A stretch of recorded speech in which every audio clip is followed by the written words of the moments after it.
আসসালামু আলাইকুম। আমি শেফ মামুন আছি আপনাদের সাথে। আজকে আমি আপনাদেরকে দেখাবো কিভাবে বাসায় ঘরোয়া পদ্ধতিতে রেস্টুরেন্ট স্টাইলে একটা চমৎকার তেহারি তৈরি করবেন। ১ম এ আমি এখানে ২ কেজি গরুর মাংস, ১ কাপ আদা রসুন পেস্ট এবং ১ কাপ পেঁয়াজ, ১/২ কাপ টক দই, অল্প একটু লবণ, একটু কাঁচামরিচ দিয়েছি। আর এটাই হচ্ছে আমার সেই হাতে বানানো জাদুকরি বিরিয়ানির মসলা।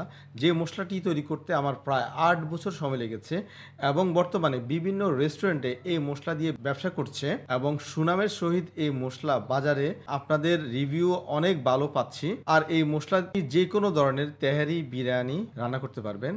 কারণ এটা এমন একটি কম্বিনেশন ফ্লেভার মসলা, এটা খুবই চমৎকার। জাস্ট একবার অর্ডার করার পর আপনি এটার রেজাল্ট বুঝতে পারবেন। যেহেতু বিভিন্ন রেস্টুরেন্টে ব্যবহার করে তার মানে বুঝতেই পারছেন এটার কোয়ালিটি কতটা ভালো। আর যখনই আপনারা এই মসলা ব্যবহার করবেন ১ কেজি গরুর মাংসের জন্য ২ থেকে ২.৫ টেবিল স্পুন মসলা ইউজ করবেন।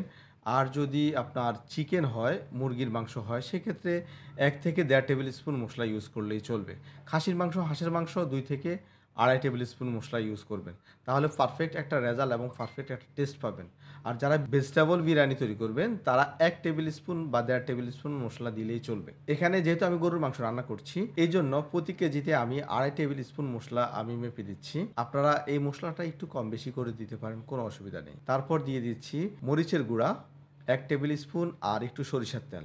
তারপর আমি এই মাংসটি ভালো করে মাখিয়ে নিচ্ছি। মাখানোর পর দ্রুত রান্না করার জন্য আমি একটি প্রেসার কুকার নিয়েছি। আপনারা চাইলে চুলার উপরেও রান্না করে মাংসটি প্রপারলি সিদ্ধ করে নিতে পারেন। তারপর কড়াইতে অবশিষ্ট থাকা তেল এবং পানিগুলো দিয়ে দিয়েছি। প্রেসার কুকারে দেওয়ার পর মিনিমাম ২০ মিনিট সিদ্ধ করতে হবে।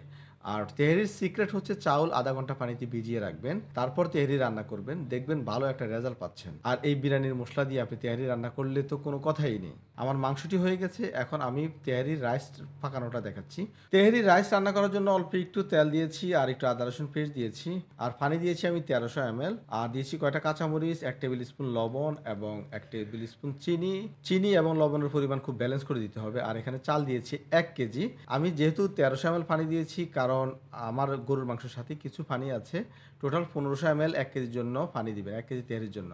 তারপরে এখানে আমি আচার দিচ্ছি আর ভাজা পেঁয়াজ দিচ্ছি। আর মাংসগুলো ঢেলে দিচ্ছি। ভাজা পেঁয়াজ অবশ্যই ব্যবহার করবেন, এতে করে তেহারির ঘ্রাণ চমৎকার আসবে। দেখতে পাচ্ছেন কতটা লোভনীয় এবং কালারফুল হয়েছে। বিশ্বাস করেন এটার যে ঘ্রাণ, মসলাটা ব্যবহার করার পর এটার ঘ্রাণটাই অন্যরকম হয়ে যায়। আমি তারপর দম দিয়ে ২০ মিনিটের মতো রেখে দিচ্ছি। ২০ মিনিট পর আমি দেখাচ্ছি আমার তেহারিটা কেমন হয়েছে। ওয়াও! মাশাআল্লাহ! অনেক চমৎকার হয়েছে। দেখতেই পাচ্ছেন খুবই লোভনীয় এবং রাইসের টেক্সচারটা খুবই চমৎকার হয়েছে।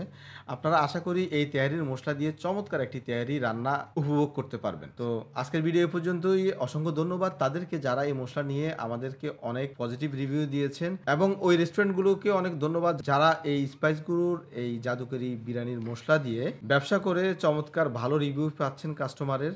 তাদেরকে অসংখ্য ধন্যবাদ। সো আজকের ভিডিও এ পর্যন্তই। ভালো থাকবেন। আল্লাহ হাফেজ।